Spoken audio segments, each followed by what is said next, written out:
Salam alaikum wa rahmatullahi wa barakatuh. Dans cette séance, on va traiter l'exercice 1, le premier exercice de l'arithmétique pour le national 2020. National 2020. Voilà en arabe, je l'ai traduit en français. On considère dans Z croix Z l'équation 7x carré, 7x cube moins 13y égale 5. L'équation D. Soit xy, solution dans Z croix Z de D. Montrer que x est 13 sans premier entre eux. Déduire que x12 est congrès à 1 modulo 13. Montrer que x3 est congrès à 10 modulo 13. Déduire que x12 est congrès à 3 modulo 13. Déduire des questions précédentes que D n'admet pas de solution. On commence par la première. Nous avons nous avons 7x3 moins 13y égale 5. xy solution. Montrons que x et D sont premiers entre eux. Cela revient à montrer. Cela revient à montrer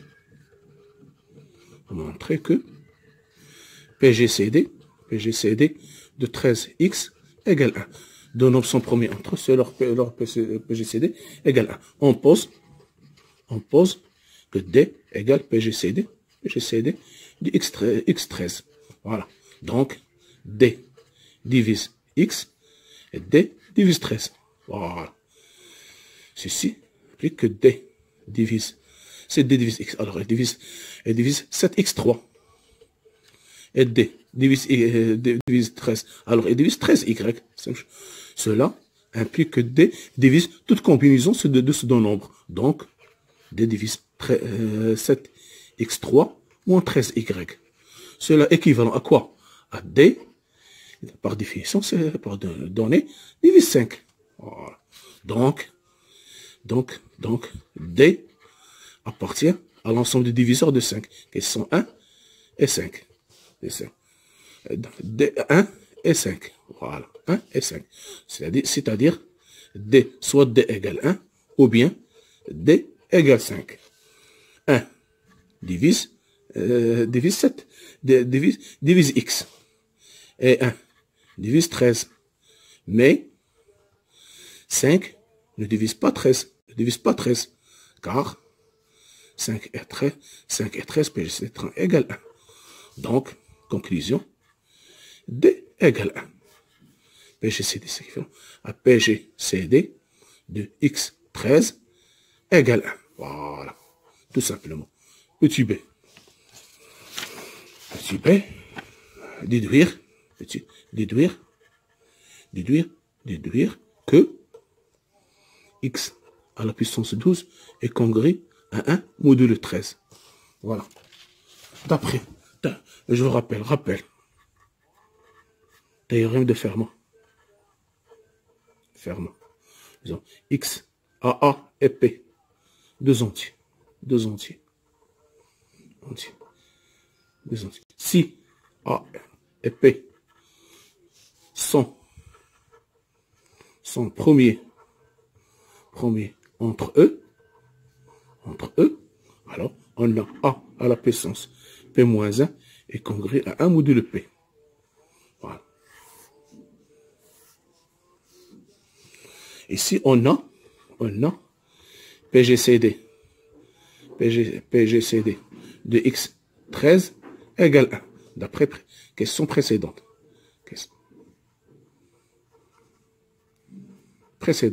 Voilà.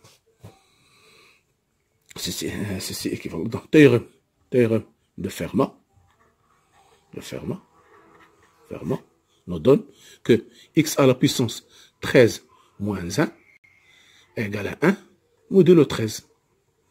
Équivalent à x à la puissance 12 égale congrès à 1 modulo 13. Tout simplement.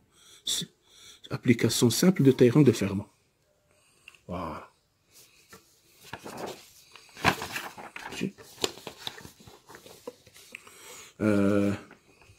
Petit c. Montrons que x à la puissance 3 est congrès à 10 modulo 13. Modulo 13. D'après D, d'après l'équation D, on a 7 x3 moins 13y égale 5. C'est équivalent à 7x3 égale 13y plus 5. Donc 7x3 égale à 5 modulo 13. C'est comme nous avons ici k. 7x3 égale 13k plus 5 au lieu de y et k. C'est-à-dire, cette écriture, ça veut dire que 7x3 est congrès à 5 modulo 13. La division euclidienne de 7x3 par 13, le reste, c'est 5. D'accord. Voilà. Donc, voilà. Nous avons maintenant 7x3 est congrès à 5 modulo 13. Voilà. Et en multipliant par 2, ça fait, c'est-à-dire 14x3 égale à 10, est congrès à 10 modulo 5. Voilà. Et 14 est congrès à quoi? Est congrès à 1 modulo 13. Si on divise la division euclidienne de 14 par 13, ça donne 1, et le reste, c'est 1. C'est qui implique que 14. C'est-à-dire que 14x3 est congrès à x3 modulo 13. Modulo 13. Voilà. Donc, nous avons ici, dans ce qui implique ce qui implique que x3 est congrès à 10 modulo 13. Nous avons ici 14 congrès à 10 modulo 13. Et 14x3 est congrès modulo 13. Donc, x3 est congrès à 10 modulo 13. Donc, tout simplement. Voilà. Petit d. Déduire que x à la puissance 12 est congrès à 3 modulo 13. Qu'est-ce que nous avons? Nous avons, d'après question précédente,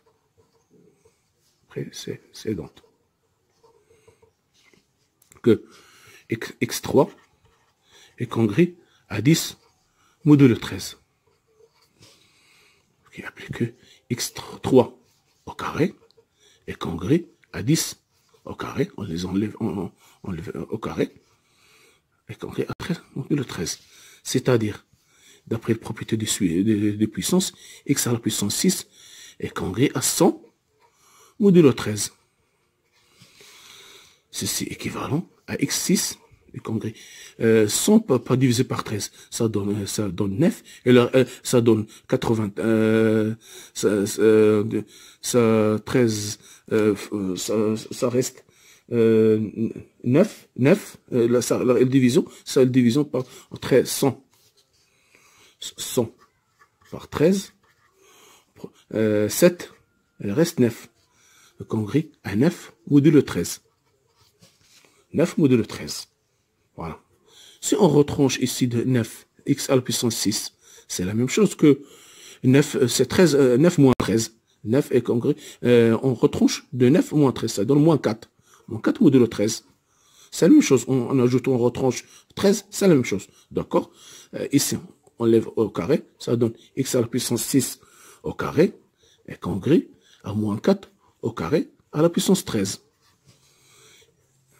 C'est x à la puissance 12 est congrès à 16 modulo 13. Et 16 modulo 16 est congrès à 3 modulo 13. On divise 16 par 3, on trouve 1, le reste c'est 3. Donc, x à la puissance 12 est congrès à 3 modulo 13. C'est ce qui est demandé. Voilà. D'accord? Maintenant, deuxième question. On vous demande de déduire que l'équation n'admet pas de solution. On a d'après les questions précédentes, x à la puissance 12 est congrès à 3 modulo 13. On a montré ici, de petit b, d'après petit d, x à la puissance 12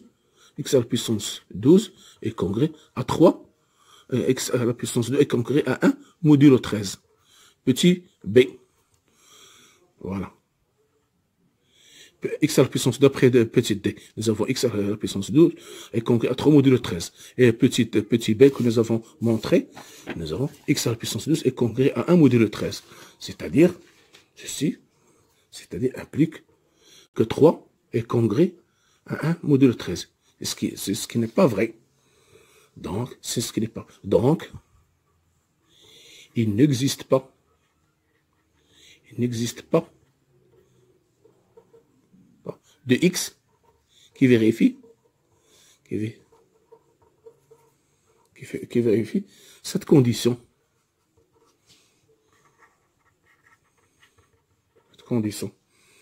Par conséquent,